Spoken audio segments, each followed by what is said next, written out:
नमस्कार, news nation आप देख रहे हैं। आपके साथ मैं हूं विद्यानाथ झा। देश में कोरोना संकट गंभीर होता जा रहा है तो दूसरी ओर हेल्थ सिस्टम भी चरमराते नजर आ रहे हैं।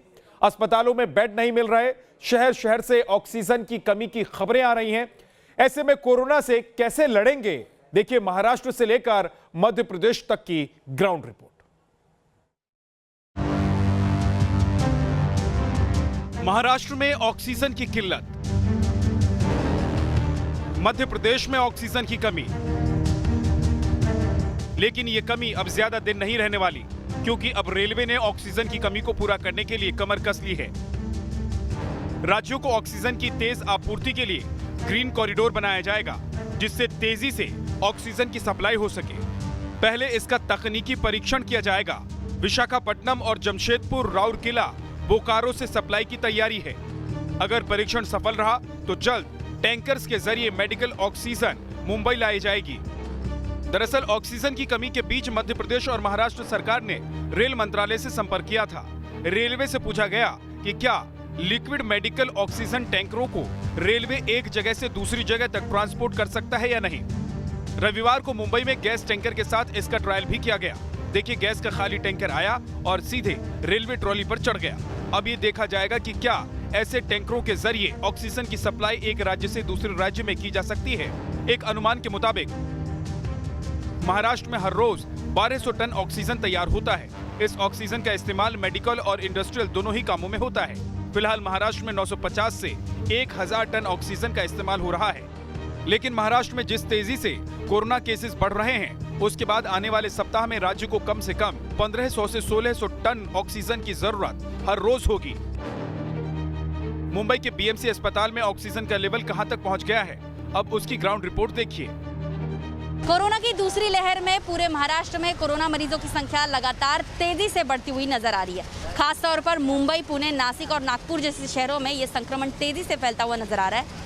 अगर सिर्फ मुंबई की बात करें, जहां देश की सबसे अमीर महानगर पालिका है, वहां पर मौजूदा स्थिति में ऑक्सीजन की कमी पाई गई है। इस वक्त हम खड़े हैं मुंबई के जोगेश्वरी स्थित ट्रॉमा केयर सेंटर के ठीक सामने, जहां से पिछले 24 घंटे में सिर्फ ट्रॉमा केयर सेंटर नहीं बल्कि मुंबई के ऐसे 6 बीएमसी के अस्पताल, जहां पर 168 मरीजों को दूसरी जगह शिफ्ट करना पड़ा, बस इसलिए क्योंकि अस्पताल में जो है ऑक्सीजन की कमी पाई गई, जिसकी वजह से उनकी जान खतरे में थी।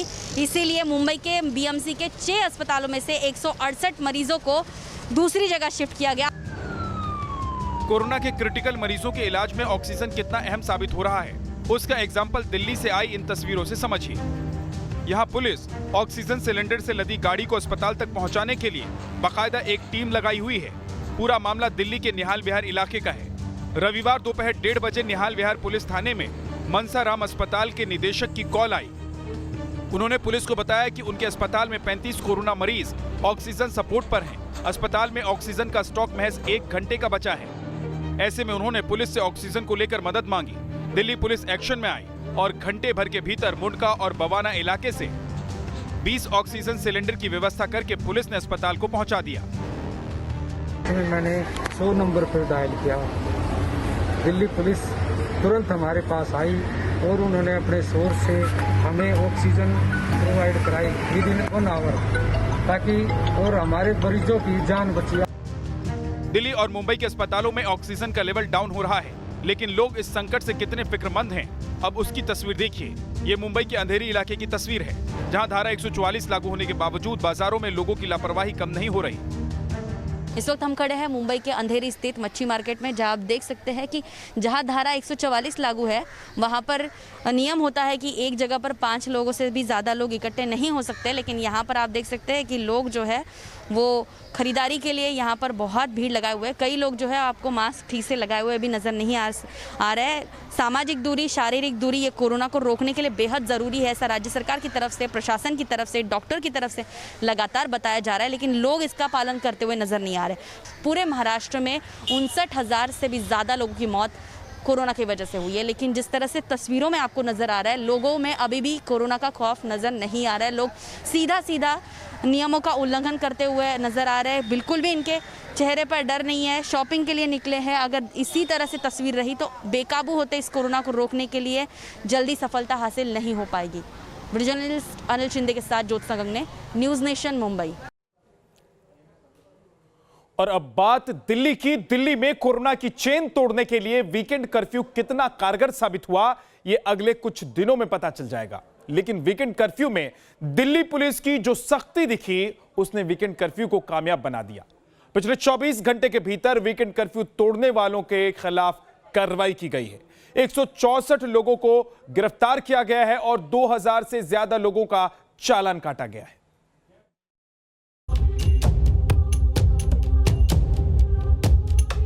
कर्फ्यू में दिल्ली की सूनी सड़कें,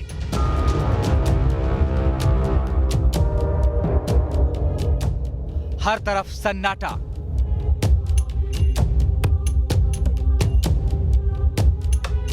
जो कर्फ्यू में बेवजह बाहर निकले, उन पर चला पुलिस का डंडा।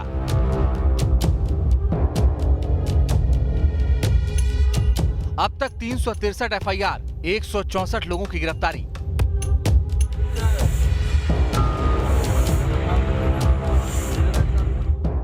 दिल्ली में 56 घंटे का वीकेंड कर्फ्यू और इसका असर पूरी दिल्ली में ऐसे सन्नाटे के तौर पर दिख रहा है जो वीकेंड कर्फ्यू के बावजूद घरों से बेवजह निकल रहे हैं। उन पर पुलिस की सख्ती और उनका डंडा दोनों चल रहा है। सबसे पहले दिल्ली के कनॉट प्लेस की रिपोर्ट देखिए। राजधानी में बेकाबू होते जा रहे कोरोना संक्रमण को रोकने के लिए लगाए गए वीकेंड कर्फ्यू का आज दूसरा दिन है और इस समय हम कनॉट प्लेस इनर सर्कल में मौजूद हैं और आपको इस सर्कल की वीरानगी बताती है कि कर्फ्यू का क्या आलम है। पूरे रास्ते सुनसान है, मार्केट बंद है और इस समय दिल्ली पुलिस की जो बैरिकेडिंग अब हम आपको दिखाएंगे कि ये दिल्ली में तमाम जगहों पर की गई है। दिल्ली पुलिस के साथ साथ अर्धसैनिक बल के जवान भी तैनात किए गए हैं। मकसद ये है कि लोगों को बेवजह घरों से निकलने से रोका जाए। आप देखेंगे कि कनॉट प्लेस में किस तरीके से पुलिसकर्मी जो खुद भी बाकायदा शील्ड, ग्लव्स और जो प्रोटेक्शन जितनी लेनी चाहिए उससे लेस हैं और वो लोगों को रोककर उनके आने जाने का कारण पूछ रहे हैं, उनसे वजह पूछी जा रही है, उनके आई कार्ड चेक किए जा रहे हैं। अगर कोई उचित कारण बताता है तो उसके डॉक्यूमेंट्स भी चेक किए जाते हैं। लेकिन दिल्ली पुलिस कमिश्नर ने तमाम मातहत पुलिस अधिकारियों और कर्मियों को यह साफ तौर पर कहा है कि आप कर्फ्यू के दौरान जो चेकिंग करेंगे उसमें प्रैक्टिकल अप्रोच रखेंगे, लोगों को परेशानी ना हो जो जायज़ वजह से घर से निकल रहा है। शुक्रवार रात 10 बजे से जारी वीकेंड कर्फ्यू में नियमों का पालन करवाने के लिए दिल्ली की सड़कों पर करीब 30,000 से ज्यादा पुलिस के जवानों की तैनाती की गई। 400 पुलिस चौकियां बनाई गई। शनिवार सुबह 8 बजे से रात 8 बजे तक कोरोना नियमों का उल्लंघन करने के मामले में कुल 363 एफआईआर दर्ज की गई। 164 लोगों की गिरफ्तारी हुई जबकि 2432 चालान काटे गए। आपने दिल्ली की कनॉट प्लेस की रिपोर्ट देखी। अब पूर्वी दिल्ली के प्रीति विहार की ग्राउंड रिपोर्ट देखिए, जहां पुलिस की सख्ती के चलते कई लोगों के चालान भी कटे और गिरफ्तारियां भी हुई। आज रविवार है और आज के दिन भी जो है दिल्ली पुलिस के जो जवान हैं वो लगातार मुस्तैदी के साथ ड्यूटी कर रहे हैं। जो भी व्यक्ति कर्फ्यू के अंदर बिना पास के या बिना किसी वजह के घूमता हुआ नज़र आता है या फिर आता जाता दिखता है तो उसके ऊपर जो है कार्रवाई करके उसका चालान काटा जा रहा है। इस वक्त हम प्रीति विहार के पास मौजूद हैं और यहाँ पर आप देख सकते हैं किस तरह से जो दिल्ली पुलिस के जवान हैं यहाँ पर ड्यूटी के अंदर मुस्तैद हैं और यहाँ पर जो बेवजह लोग घूम रहे हैं उनके ऊपर कार्रवाई की जा रही है। आप देख सकते हैं किस तरह से जो चालान है, चालान की जो प्रक्रिया है वो यहाँ पर की जा रही है और यहाँ पर साथ ही साथ समझाया भी जा रहा है कि अपने घरों से बेवजह बाहर ना निकले। अगर किसी भी ज़रूरत के लिए घर से बाहर निकल रहे हैं तो उसके लिए ई पास का इंतज़ाम अपने पास रखे। मैं गुरुजी के आश्रम गया था, वहाँ मुझे कुछ वहाँ पे लेबर्स काम करते हैं, उनको कुछ खाना प्रोवाइड करना था, इसलिए मैं वहाँ गया था। हमारा डिलीवरी का काम है, फूड डिलीवरी का। पेट्रोल डलवाना था, इस वजह से भी आए थे। अब दिल्ली से सटे नोएडा की तस्वीरें देखिए। नोएडा समेत पूरे यूपी में शनिवार रात 8 बजे से 35 घंटे का कर्फ्यू लागू है, जो सोमवार सुबह 7 बजे तक लागू रहेगा। हमेशा गुलजार रहने वाली नोएडा की सड़कें रविवार को वीरान नजर आई। सड़कों पर सिर्फ जरूरी सेवाओं से जुड़े लोग और ई पास होल्डर ही दिखाई दिए। कर्फ्यू के दौरान पुलिस ने जगह जगह चेकिंग अभियान भी चलाया। नोएडा के सेक्टर 18 मार्केट में भी सन्नाटा छाया रहा। नोएडा प्राधिकरण और फायर विभाग ने कर्फ्यू के दौरान नोएडा के अलग अलग सेक्टर और बाजारों में पूरे दिन सैनिटाइजेशन प्रोग्राम चलाया। Team news nation. दिल्ली के अस्पतालों में बेड्स की कमी सामने आ रही है। मुख्यमंत्री अरविंद केजरीवाल ने केंद्र सरकार से बेड बढ़ाने की अपील की है। इसके साथ ही बैंक्वेट हॉल और होटल्स के बाद अब धार्मिक स्थलों पर भी कोविड अस्पताल बनाने की कवायद शुरू हो चुकी है। लेकिन इस बीच दिल्ली की सियासत भी गरमाई हुई है। हमारा इस वक्त सबसे मेन मकसद है, इसमें सबसे ज़्यादा ज़रूरी हो जाता है कि मरीज को ऑक्सीजन की ज़रूरत होती है। तो हम जितने ज़्यादा से ज़्यादा बेड्स क्रिएट कर रहे हैं, हम कोशिश कर रहे हैं कि उनको ऑक्सीजन बेड्स बनाया जाए। राधा स्वामी सत्संग ब्यास में शुरू में अभी 2500 बेड्स का इंतज़ाम कर रहे हैं और उसके तुरंत बाद फिर 2500 बेड्स का और इंतज़ाम करेंगे। दिल्ली के सीएम ने शनिवार को नए ऑक्सीजन बेड्स के इंतजाम का ऐलान किया और 24 घंटे के भीतर इसकी शुरुआत कर दी गई। ये दिल्ली के राधा स्वामी सत्संग व्यास की तस्वीरें हैं, जहां युद्ध स्तर पर 5000 बेडों वाले अस्पताल की तैयारी चल रही है। अगले 2 दिन में इस अस्पताल में 500 बेड्स तैयार कर दिए जाएंगे।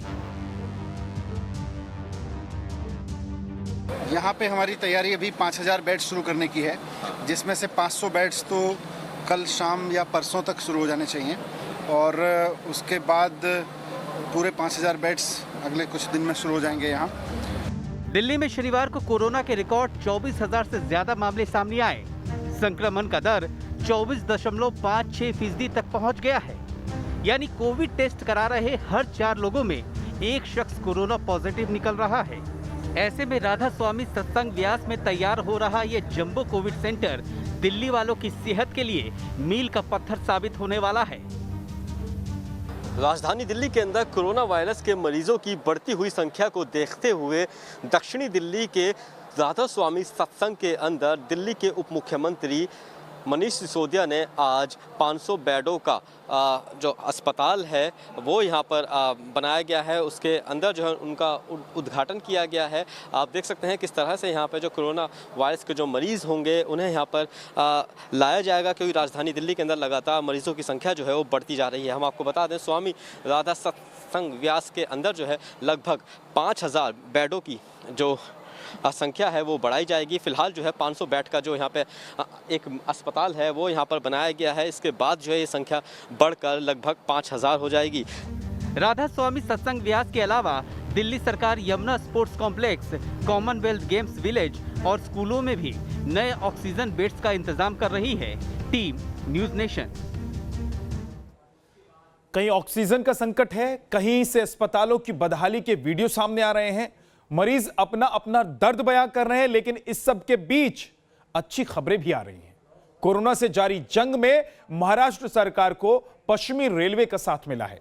रेलवे ने आइसोलेशन कोच भेजे तो वहीं मुंबई में एक देवालय कोविड अस्पताल बन गया। रजनीश गुप्ता नवाबगंज के सरस्वती हॉस्पिटल में एडमिट हूँ। मैं कल यहाँ एडमिट हुआ था। आज तक कोई ट्रीटमेंट सही से नहीं दिया जा रहा है।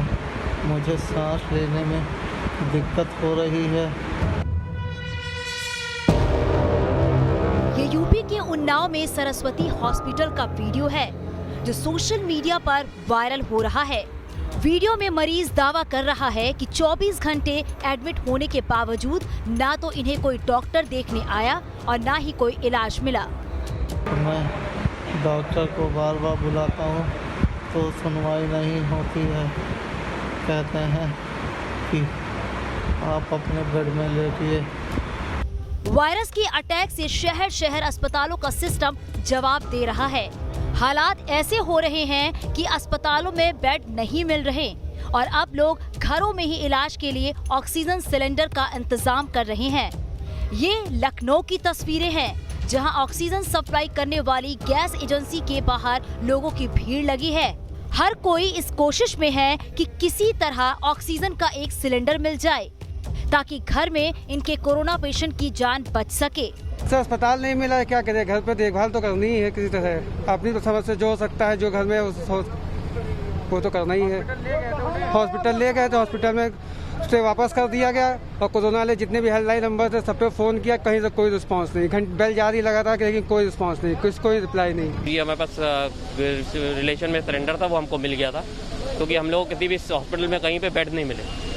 कोई टेस्ट हो ही नहीं रहा भैया, कहीं बिना टेस्ट से कोई नहीं ले रहा है। बहुत बुरी स्थिति है। इसके सहारे कितनी देर चला लेंगे, ये भी कैसे ला रहे हैं अरेंज करके पता नहीं है।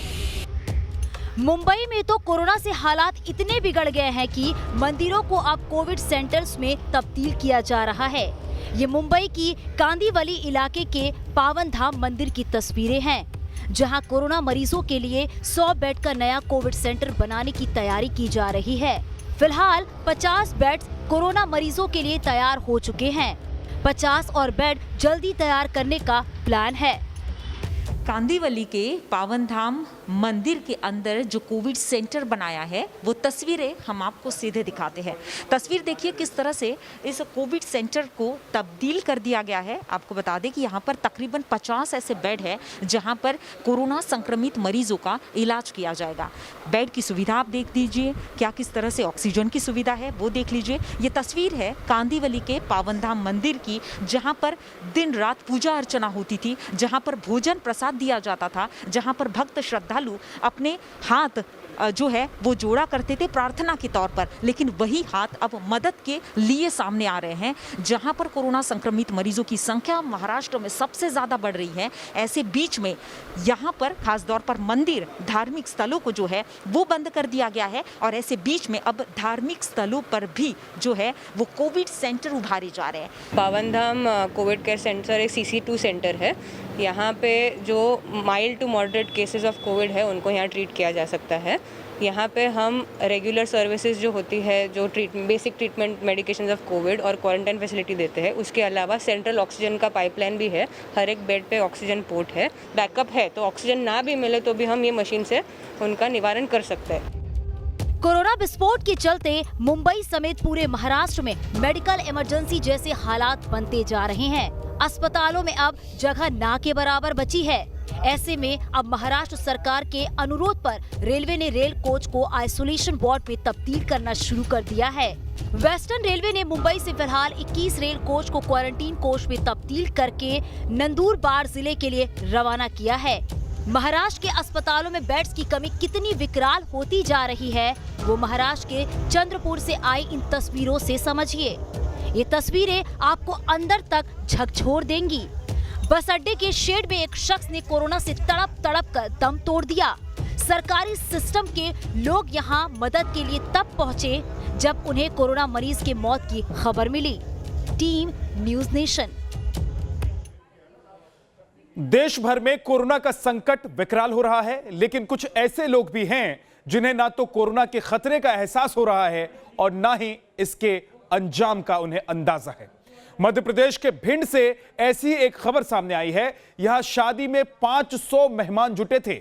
बारात निकलने वाली थी और ऐन मौके पर पुलिस ने छापा मार दिया। पुलिस के आते ही बाराती भाग निकले। पुलिस ने कार्रवाई करते हुए मौके से डीजे और शामियाने को जब्त कर लिया। लॉकडाउन में शादी हो रही थी, घोड़ी पर दूल्हा सवार था, शामियाना भी सज कर तैयार था, लेकिन बारात दुल्हन के दरवाजे तक पहुंचती उससे पहले ही पुलिस की टीम धमक गई। और फिर क्या हुआ वो इन तस्वीरों में देखिए। बारात में आए जो लोग नाच गा रहे थे वो सब कुछ छोड़ छाड़ कर भाग निकले, क्योंकि इस शादी में ना तो मेहमानों की संख्या सीमित थी और ना ही शादी के आयोजन के लिए पुलिस से परमिशन ली गई थी। रात 10 बजे बारात निकलती उससे पहले पुलिस ने ऐन मौके पर रेड डाल दी।